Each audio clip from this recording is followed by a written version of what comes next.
banget sih padahal masih pagi.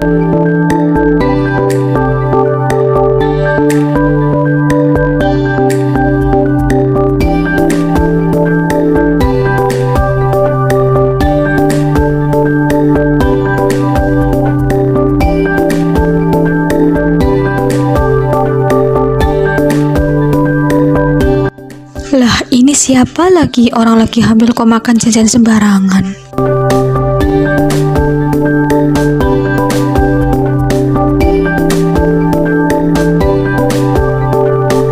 Ini anak siapa? Kok makan permen banyak banget?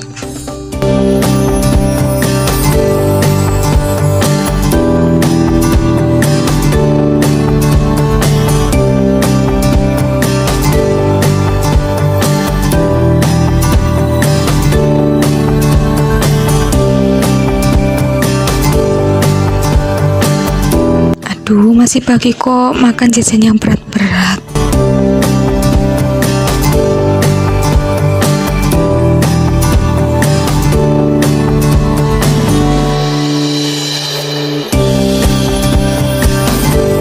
Kenapa ya zaman sekarang susah ngendalin hawa nafsu, apalagi masalah makanan yang gak ada gizinya.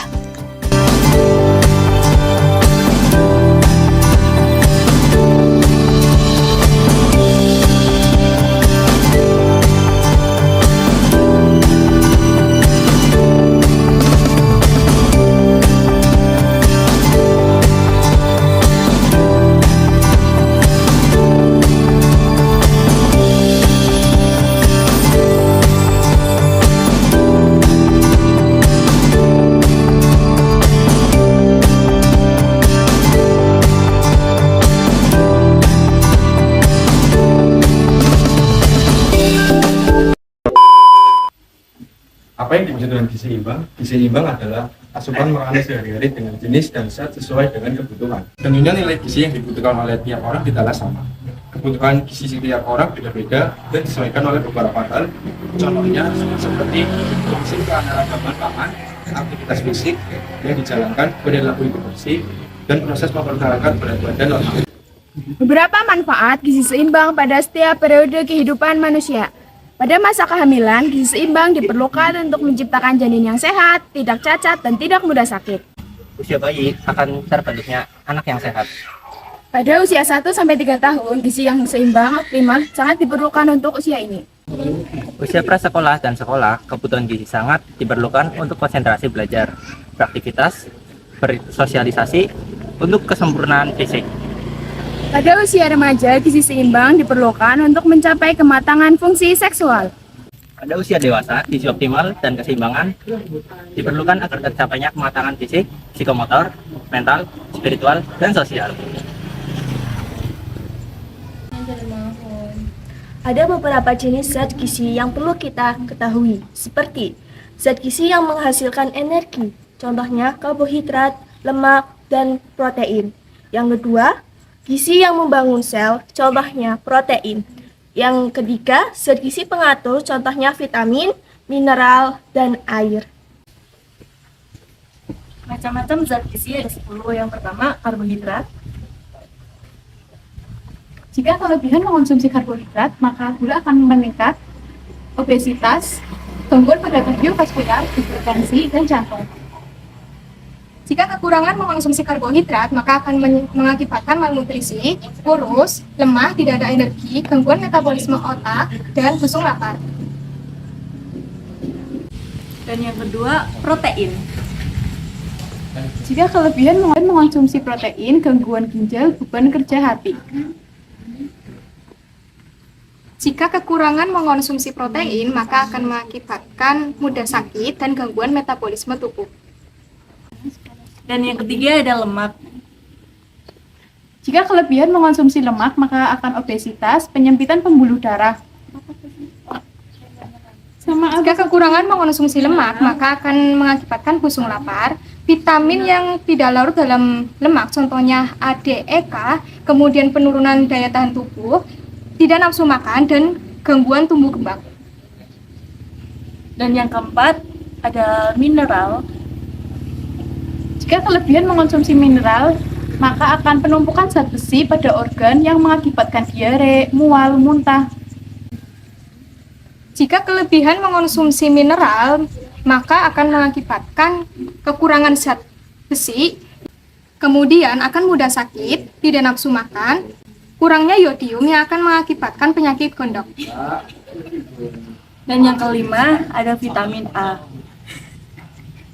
Jika mengonsumsi vitamin A berlebihan, maka akan sakit kepala, gangguan sendi, dan jika sudah pada tingkat yang lebih tinggi, maka akan gangguan jiwa. Jika kekurangan mengonsumsi vitamin A akan mengakibatkan penghambatan proses pembentukan hormon seksual, kemudian mata meraba, mudah lemah, dan kulit kusam.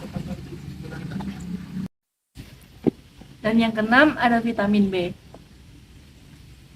Jika kelebihan mengonsumsi vitamin B, maka akan mengakibatkan kerusakan otak yang menyebabkan mual jika itu dikonsumsi secara berlebihan.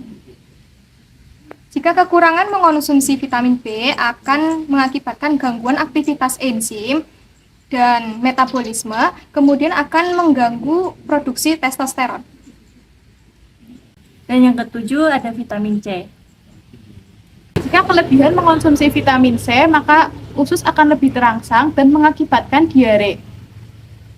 Jika kekurangan mengonsumsi vitamin C, maka akan mengakibatkan nyeri otot, kerusakan pembuluh darah, proses metabolisme protein dan lemak akan terhambat, nafsu makan berkurang, dan kulit kusam.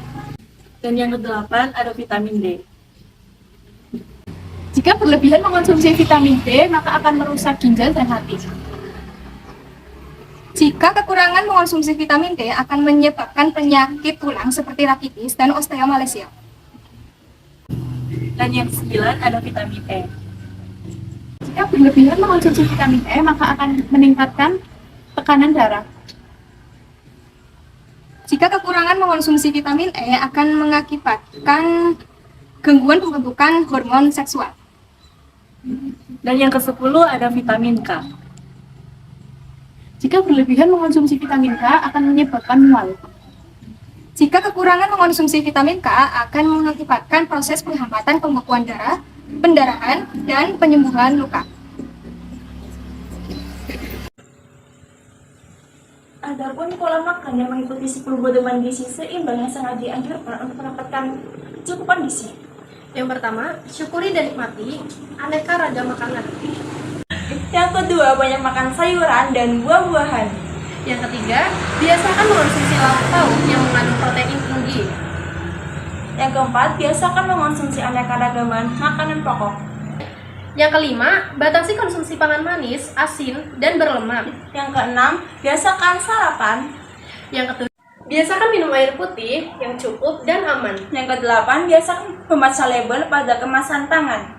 Yang kesembilan, cuci tangan pakai sabun dengan air bersih yang mengalir. Terakhir, lakukan aktivitas fisik yang cukup dan mempertahankan berat badan normal.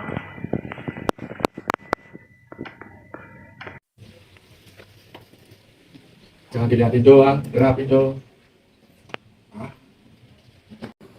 Yuk semuanya kita makan makanan yang sehat dan bergizi agar menjadi generasi yang sehat.